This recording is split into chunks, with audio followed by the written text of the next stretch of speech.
വിശദമായ വാർത്തകളിലേക്ക്. തൃശൂർ പൂരം കൊടിയിറങ്ങി. പാറമേക്കാവ് തിരുവമ്പാടി ഭഗവതിമാർ വടക്കുംനാഥന്റെ ശ്രീമൂലസ്ഥാനത്ത് ഉപചാരം ചൊല്ലിപ്പിരിഞ്ഞു. തിങ്ങി നിറഞ്ഞ ജനസാഗരത്തെ സാക്ഷിയാക്കിയായിരുന്നു ഉപചാരം ചൊല്ലൽ. രാവിലെ പാറമേക്കാവിന്റെയും തിരുവമ്പാടിയുടെയും എഴുന്നള്ളിപ്പുകൾ മണികണ്ഠനാലിൽ നിന്നും നായ്ക്കനാലിൽ നിന്നും ശ്രീമൂലസ്ഥാനത്തേക്ക് യാത്ര തുടങ്ങി.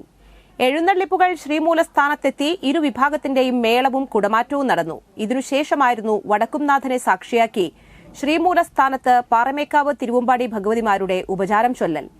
തിങ്ങി നിറഞ്ഞ ജനസാഗരത്തെ സാക്ഷിയാക്കി ഉപചാരം ചൊല്ലലിന് ശേഷമായിരുന്നു പകൽ വെടിക്കെട്ട്. ഇനി അടുത്ത പൂരത്തിനായുള്ള കാത്തിരിപ്പാണ്. 2025 മെയ് 6 അടുത്ത തൃശൂർ പൂരം.